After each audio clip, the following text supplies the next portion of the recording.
So should President Trump be deciding what his last meal should be? Well, I think do you think he thought about that right after he got elected back in 2016? I mean, it is something, especially in this last rendition of trying to impeach the president. And here, what surprised me mostly is that the report that this was all based upon, a hearsay whistleblower report, didn't even hit the pavement, and they already initiate the impeachment inquiry.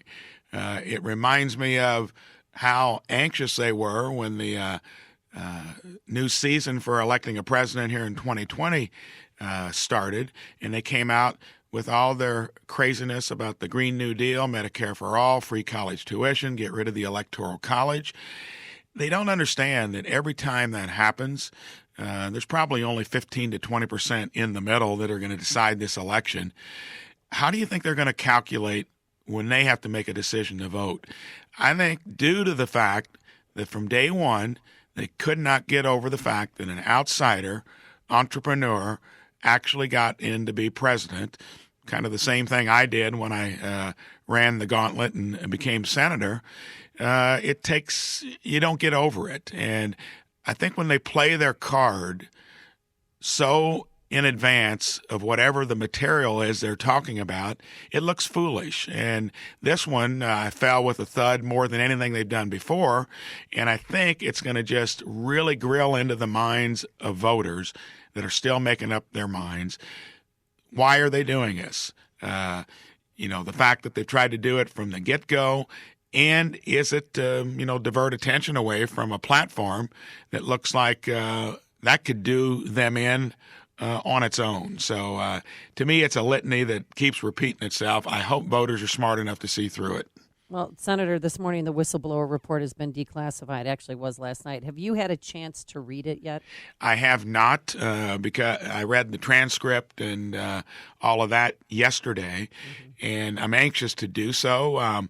And I'm guessing it's going to be somewhat of a version of what we saw yesterday. Of course, I'll look at it on its merits, but to me, I think the foundation of it, an anonymous hearsay whistleblower report, what court would that stand up in anywhere? So it's going to be ripped from the pages of the New York Times op-ed section. I mean, it's just incredible. But I want to go back to the transcript. Your colleague Mitt Romney said he found the contents of the transcript of the phone call deeply troubling. What was your reaction to it? Well, I think we know where Mitt has been from day one on any Trump out. And I think Ben Sasse might have stepped forward with a comment yesterday. 2 out of 53. Of course, I don't really think that most Republicans here view this as anything other than a repeat of what's been occurring, since the day President Trump got elected. And I think the whole fact that the House, the Mueller report ended up as a disaster for them. They thought that was going to be the final blow. And I think we're going to see this kind of thing occur right into November of 2020. And I do believe voters will be smart enough to see that that's not what it's going to take to win an election. And I think they're playing into Trump's hands in a way to where it's going to make what's going to be a tight election tip it over to his side. Former advisor to Romney and to George W., Mike Murphy was on MSNBC. Now, I mean, I can see I saw that clip, by the way. Yeah, I can see that he's a dope. All right, so yeah. I can see that up front. Get that out of the way. But he suggested. Forget his analysis. What he suggested, he said that one Republican senator told him that if the vote to convict and remove him from office took place in the Senate, if it could be anonymous, 30 Republican senators would vote to convict and remove him from office. Do you think that's true? I would wonder how long that establishment senator has been here, number one, and no, that is not true. Any Republican here, even if they didn't maybe like the fact that President Trump made it through the gauntlet, in the Republican primary, ended up winning it. Based upon what has occurred from the Jobs and Tax Cut Act, from almost the rollback of regulations, the fact that we had a crazy rule called WOTUS, and I'm a conservationist involved in farming. That kind of stuff got into such overdrive during the Obama administration's 8 years. You don't hear anything about it, and all Republicans here know that. They may kind of think in that direction because he's a disruptor, he's rocking the boat, but on the merits, they know differently. And the reaction from some of your colleagues in the House, a letter signed by Mike McCall, the ranking member of the House Foreign Affairs Committee, 18 other members, Republican members of that committee. He concludes, the transcript released yesterday shows unequivocally there was no quid pro quo.